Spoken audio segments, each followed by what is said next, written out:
Muy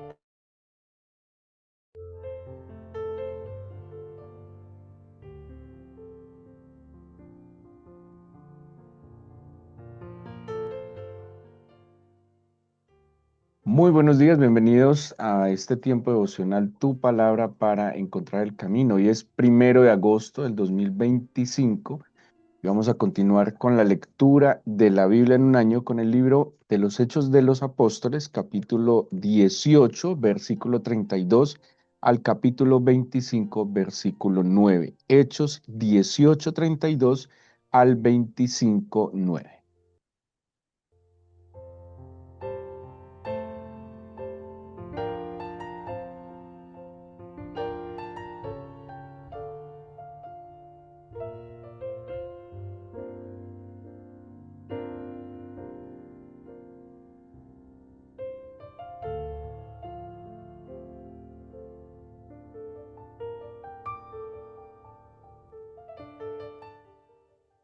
Hemos orientado la lectura de la Biblia durante este año a los lugares geográficos que tienen que ver principalmente con la vida de nuestro Señor Jesucristo. Estamos llegando al octavo mes y quiero recordar brevemente los lugares que hemos visto. Primero empezamos con Nazaret en el mes de enero. ¿Y por qué Nazaret? Puesto que Nazaret es el lugar donde empieza toda esta historia del Evangelio con el anuncio que el ángel Gabriel le hace a la Virgen María. Luego fuimos a Egipto porque en Egipto fue el lugar donde la Sagrada Familia se refugió ante la persecución de Herodes. Luego nos ubicamos en el Jordán, que es donde el Señor es bautizado y lleno del Espíritu Santo, es llevado al desierto, que es el siguiente lugar que fue en el mes de abril, Judea, donde el Señor es tentado, donde el Señor es entrenado, implementado. Y de allí nos dirigimos a la región de la Galilea. Acordémonos que Galilea viene del hebreo Galil, que quiere decir circuito, y pues todos los lugares que están allí donde el Señor hizo su ministerio. Nos centramos posteriormente en la ciudad de Caná y en la ciudad de Cafarnaúm como los dos ejes centrales del ministerio del Señor. Ya en este nuevo mes de agosto llegamos al lugar del desenlace. Le he escuchado una expresión a algunas personas, a algunos guías en Israel, que dicen que Jerusalén es la joya de la corona, ¿sí? El lugar central de la fe. eh, Como le he escuchado también a otras personas, el gran oratorio mundial con cielos abiertos y, y es la ciudad donde nuestro Salvador murió. O sea, el propósito, el sentido que tiene la venida de nuestro Señor se cumple plenamente en Jerusalén. Jerusalén es el lugar donde tiene sentido la venida del Señor Jesús, ¿sí? Porque el sentido de la venida de Jesucristo es que haya muerto, que haya vencido el pecado, que haya llevado sobre sí el pecado y también que haya resucitado. En Jerusalén, el Señor Jesús, digamos que en Jerusalén se reúnen las verdades fundamentales del Evangelio. ¿Cuáles son las verdades fundamentales del Evangelio? Que Cristo murió en la cruz por nuestros pecados, que Jesucristo fue sepultado, que Jesucristo resucitó de entre los muertos y que Jesucristo ascendió a la gloria del Padre. Estos principios del Evangelio, fundamentales del Evangelio, se cumplen entonces en esta extraordinaria ciudad, Jerusalén. Así que este mes vamos a estar hablando en Jerusalén, pero en los meses siguientes vamos a ver algunos lugares muy importantes dentro de Jerusalén. Jerusalén es una ciudad antigua. Hay registros de Jerusalén por lo menos de unos 4.000 años atrás. Los primeros registros que tenemos en la Biblia de Jerusalén los tenemos en el libro del Génesis, cuando aparece un personaje misterioso llamado Melquisedec. Melquisedec, cuyo nombre quiere decir rey de justicia.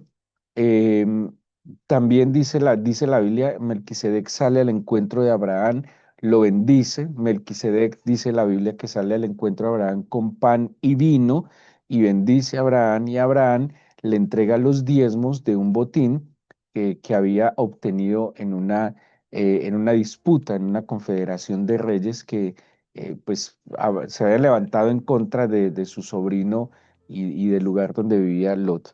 Este Melquisedec dice la Biblia que era el rey de Salem, ¿sí? Entonces Melquisedec cumple como dos virtudes muy singulares.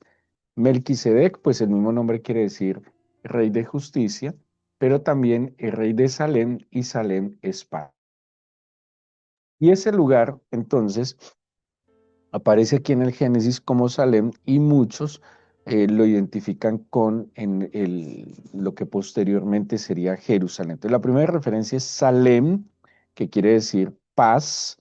Luego va a haber otra referencia en el libro de Josué y posteriormente en los libros de Samuel, que es Jebús. Y Jebús porque allí quedaba la fortaleza de los jebuseos.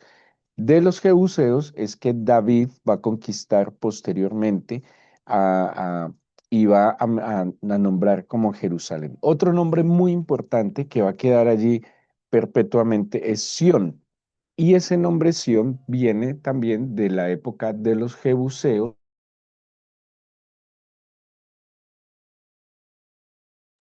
Estos jebuseos tenían una fortaleza en esa colina que la llamaban la fortaleza de Sión.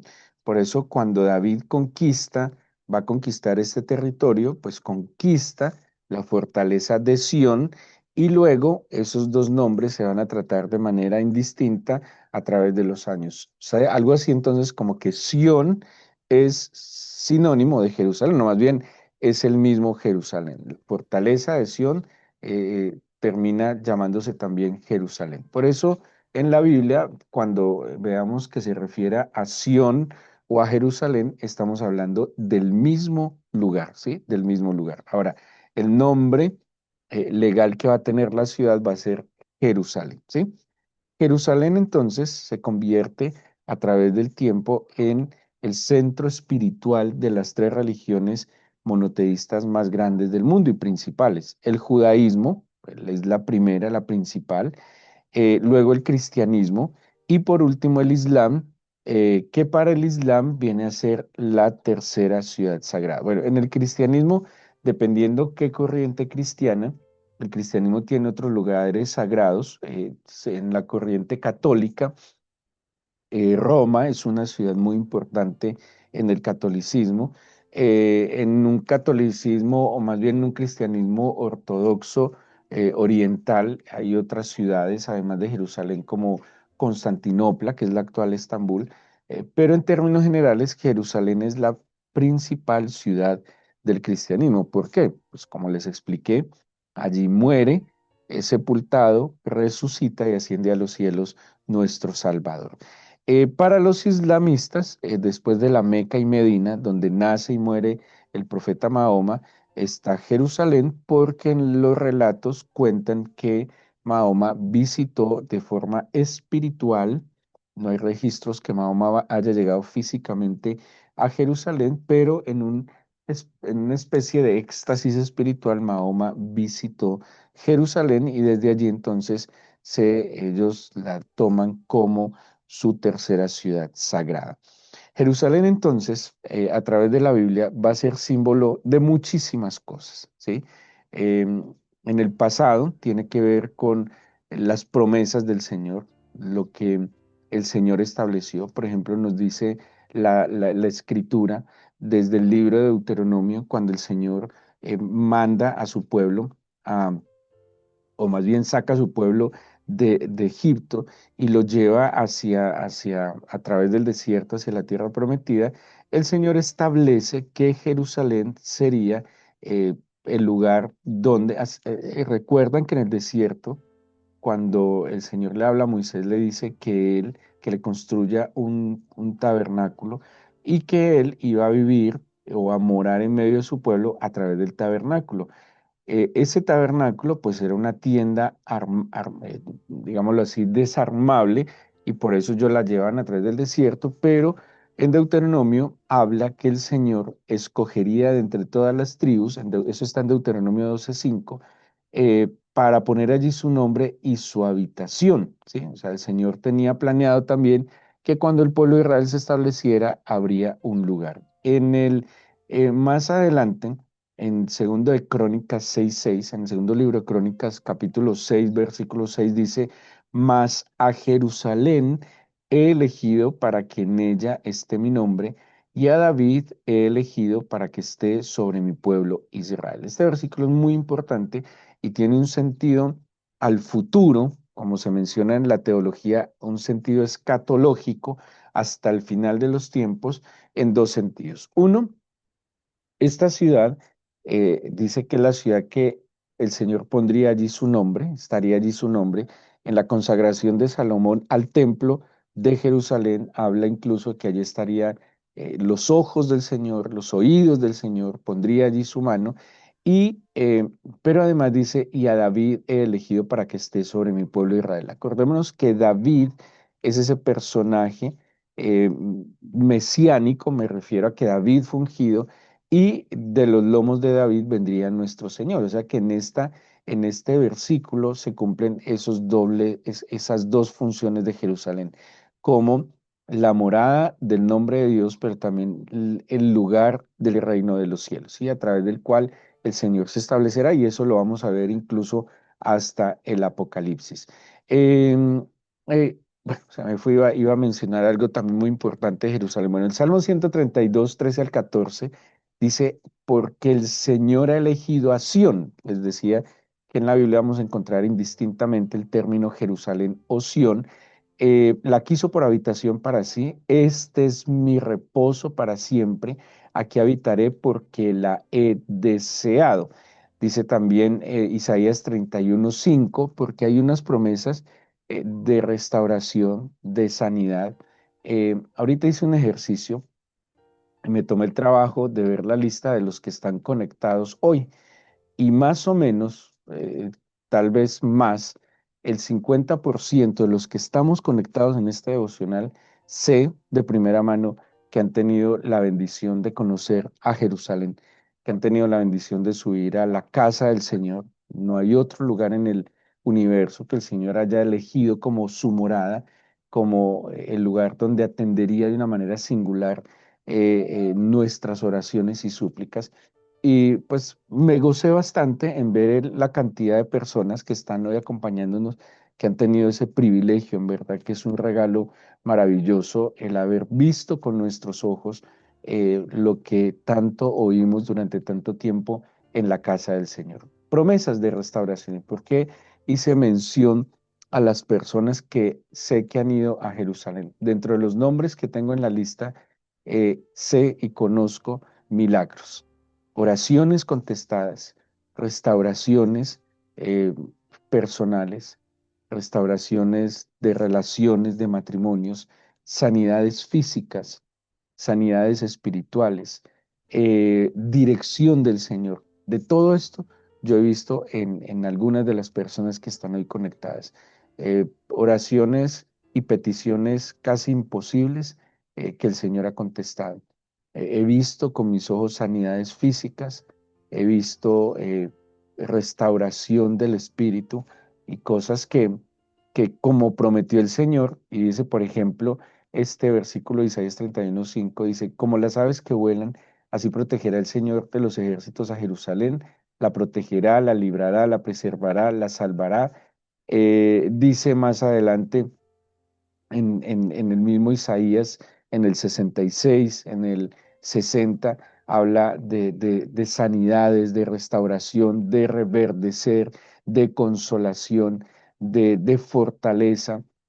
Ha sido Jerusalén como ese centro de las naciones. Isaías 2 del 2 al 3 dice, por ejemplo: acontecerá en los postreros días que el monte de la casa del Señor será establecido por cabecera de los montes y será exaltado sobre los collados, y correrán a él todas las naciones, y vendrán muchos pueblos y dirán: venid, subamos al monte del Señor, a la casa del Dios de Jacob, y nos enseñará sus caminos, y caminaremos por sus sendas, porque de Sión saldrá la ley y de Jerusalén la palabra del Señor. Zacarías 8 también habla de que vendrán muchos pueblos, naciones poderosas a buscar al Señor de los ejércitos en Jerusalén y a implorar el favor del Señor. Bueno, son muchas promesas, muchas bendiciones dadas, pero también, como dicen algunos siervos del Señor, Jerusalén es una especie de cronómetro de los tiempos proféticos. Lo que tenga que ver con esta ciudad santa está también marcando tiempos de las obras y de los acontecimientos futuros. No es por demás que Israel, que Jerusalén siendo un país tan pequeño, es que en verdad es muy pequeño, son 9 millones de habitantes en total, tiene una extensión similar al departamento de La Guajira y tal vez unas características geográficas como La Guajira, creo que es un 70% desierto.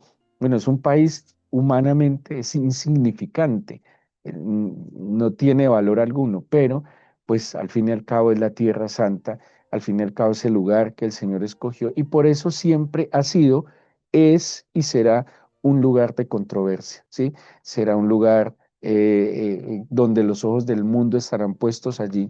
Y allí es donde nosotros como cristianos, como personas de fe, pues tenemos el deber de asumir las posturas adecuadas respecto al lugar y respecto también a quien habita en ese lugar. Hay promesas de bendición. Por ejemplo, el Salmo 122, si tiene la Biblia, me acompaña a leer rápidamente. Es un salmo que personalmente ha sido bandera en mi vida y este salmo habla de la oración que pide por la paz de Jerusalén. Es un cántico gradual de David. Dice, yo me alegré con los que me decían, a la casa del Señor iremos. Nuestros pies estuvieron dentro de tus puertas, oh Jerusalén. Jerusalén que se ha edificado como una ciudad que está bien unida entre sí. Allí subieron las tribus del Señor conforme al testimonio de Israel para alabar el nombre del Señor. Y aquellos que mencioné ahora, de los que hemos tenido el privilegio de subir a la casa del Señor a Jerusalén, seguramente hemos experimentado esto que está aquí descrito en el Salmo 122. Alegría, el estar delante de sus puertas, donde hemos podido subir a alabar al Señor, ¿sí? Y hemos sido testigos de lo que es esta ciudad, ciudad de paz. Bueno, es una contradicción porque históricamente ha sido un centro de conflicto, pero estar allí es definitivamente la experiencia de una paz sobrenatural. Dice el versículo 5: allí están las sillas del juicio, los tronos de la casa de David, y este es lo que para mí ha sido una bandera: pedid por la paz de Jerusalén, sean prosperados los que te aman, sea la paz dentro de tus muros y el descanso dentro de tus palacios. Por amor de mis hermanos y mis compañeros diré yo, la paz sea contigo. Por amor a la casa del Señor nuestro Dios, buscaré tu bien. Amar a Jerusalén, pedid por su paz, buscar el bien. Es una convicción personal que ha sido de mucha bendición, ha sido como un amor de mi vida, el amar lo que el Señor con todo su corazón también ha amado. Y hoy precisamente la lectura del libro de los Hechos nos pone a Pablo en un escenario muy complejo y así como el Señor Jesús va a tener su desenlace en la ciudad de Jerusalén, así Pablo también tiene que subir a Jerusalén. El capítulo 20 de la lectura de la Biblia nos pone a Pablo saliendo de la zona bueno, se despide de Éfeso y va camino hacia Jerusalén a celebrar la fiesta de Pentecostés. Acordémonos que la fiesta de Pentecostés es una fiesta del Antiguo Testamento judía, donde se celebran, entre otras cosas, las cosechas, pero también la entrega de la Torá. Pero desde la perspectiva cristiana, el Pentecostés es el día en que el Espíritu Santo desciende sobre la iglesia. Pablo va a celebrar Pentecostés como judío. En aquel momento Pentecostés no era una fiesta cristiana aún, y, pero él sabía lo que le esperaba a Jerusalén. Dice el Hechos 20:22, ahora he aquí ligado yo en espíritu, voy a Jerusalén sin saber lo que allí me ha de acontecer, salvo que el Espíritu Santo por todas las ciudades me da testimonio diciendo que me esperan prisiones y tribulaciones.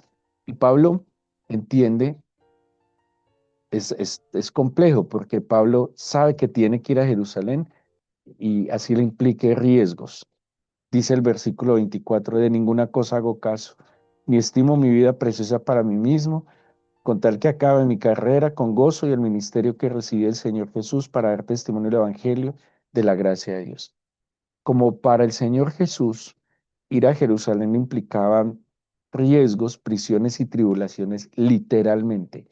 Para Pablo, ir a Jerusalén implicaba también riesgos contra su vida. Ambos sabían que tenían que subir a la ciudad santa para que se cumpliera un propósito de la misión que ellos estaban cumpliendo. El Señor fue tomado allí, fue llevado como prisionero y fue crucificado. Y Pablo también en Jerusalén es tomado como prisionero, pero en otra circunstancia, Pablo apela al César y desde Jerusalén va a dar testimonio más o menos durante 2 años, porque lo van a tomar en Jerusalén. Eso está en la lectura de la Biblia entre hoy y mañana. Va llevado a Jerusalén, luego a Cesarea Marítima, donde estará 2 años y dará testimonio del Señor ante, como vimos esta semana en el propósito de Pablo, ante reyes, ante autoridades, para luego apelar al César. Pero Pablo entendía que debía subir a esta fiesta, a adorar. Él tenía que, además, Pablo tenía una misión de llevar unos donativos a Jerusalén, pero sabía los riesgos que le implicaban. Y no importaba, porque al fin y al cabo Jerusalén era el lugar de la promesa y sabía que allí se cumplirían los propósitos y los planes que el Señor tenía para su vida. Así que durante este mes vamos a estar viendo las referencias bíblicas sobre Jerusalén. Dios nos permita. Creo que hay cosas en la Biblia que solo se puede, hay cosas en la vida cristiana que solo se pueden entender por revelación. Estamos en un tiempo oscuro, muy oscuro. Y, y una de las señales de tanta oscuridad es esa aversión que se ha levantado en los últimos años, solo por el tema mediático, en contra de la ciudad santa, pero también el pueblo que el Señor eligió desde la antigüedad para poner allí su nombre. Y creo que entender el papel que juega este lugar en el mundo, pero también este pueblo en el mundo, solo se comprende de manera revelacional. Y, y es triste ver cómo muchos cristianos de cualquier corriente maldicen la ciudad santa cuando el Señor habla de bendecir y maldicen el pueblo de Israel cuando el Señor dijo que los que bendijeran a su pueblo serían benditos y los que lo maldijeran serían malditos. Y es triste como muchos que profesan la fe en Jesucristo, judío, maldicen el pueblo del origen del judío. Es como si usted maldijera el pueblo de sus papás, así sea un pueblo que esté equivocado, así sean ignorantes, lo que sea. Al fin y al cabo, el pueblo de sus papás es su patria también, es su lugar de origen. Y esta tierra y este pueblo es el lugar de origen de la palabra del Señor, lo vimos en Isaías 2, es el lugar donde vino nuestro Salvador y nuestra Biblia, lo que tenemos en nuestras manos, lo que es nuestro fundamento de fe, pues viene de allí. Entonces, es un tema muy triste y delicado y una postura, creo yo, equivocada, pero solo lo podemos recibir por revelación. Y esa revelación es la que oro y anhelo y haré todo mi esfuerzo en mi labor pastoral, que a la luz de la Escritura podamos ser iluminados para entender el papel. Por ahora, no olvidemos, como dice el Salmo 122, pedir.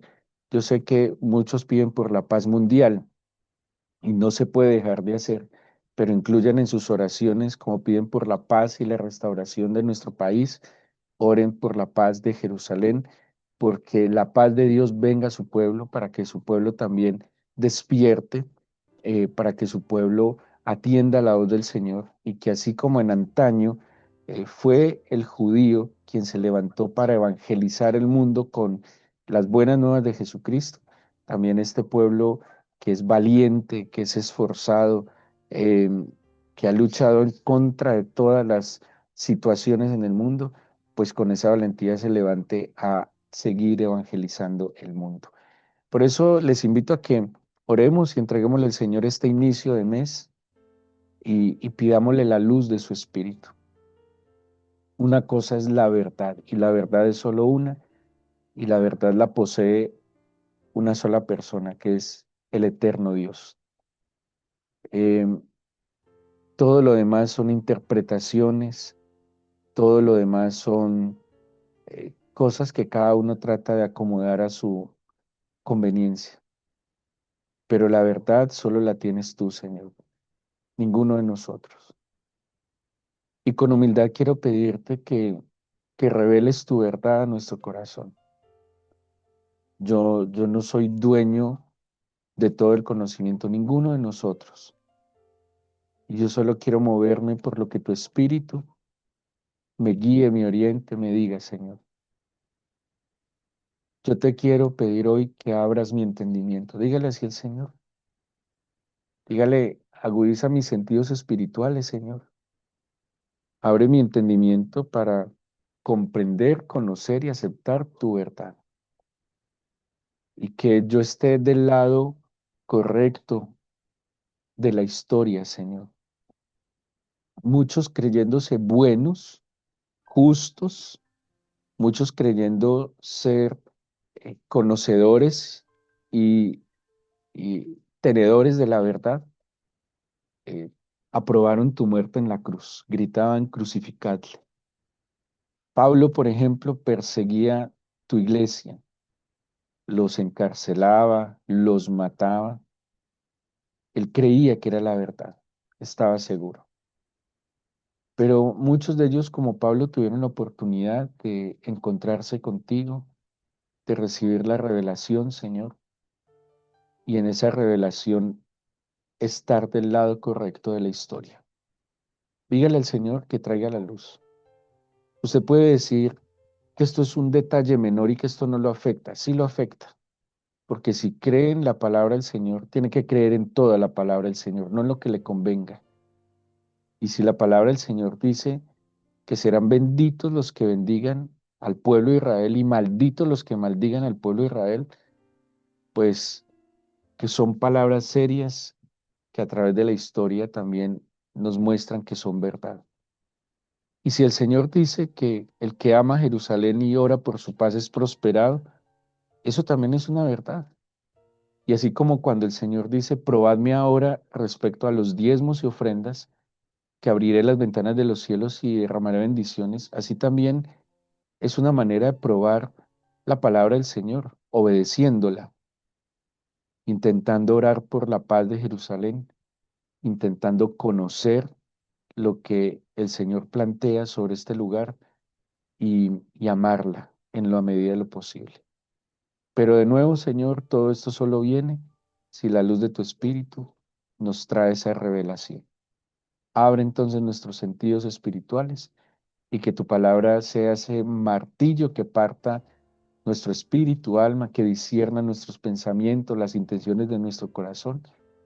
Y te pido, Señor, yo como tu servidor, y sé que muchas personas, como te dije, por lo menos la mitad de los que estamos hoy conectados, hemos conocido tu casa, hemos subido al Monte Santo de Jerusalén.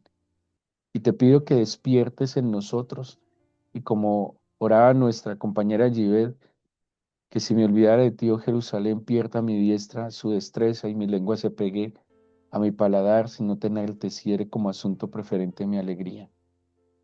Y si he dejado a un lado, Señor, el gozo que he experimentado en tu casa y el anhelo o el anhelo que alguna vez tuve de visitarla, pues Señor, yo te pido que ahora mi lengua se despegue a mi paladar y mi diestra adquiera destreza y me des la visión y la revelación para asumir entonces la postura adecuada.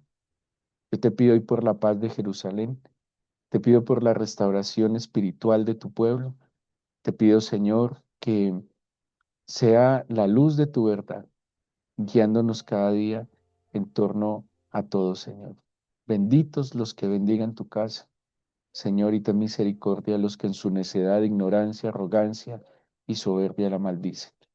Danos tu bendición desde el Monte Santo, Señor, y permítenos experimentar la abundancia y la generosidad de tu corazón en nuestras vidas hoy y siempre.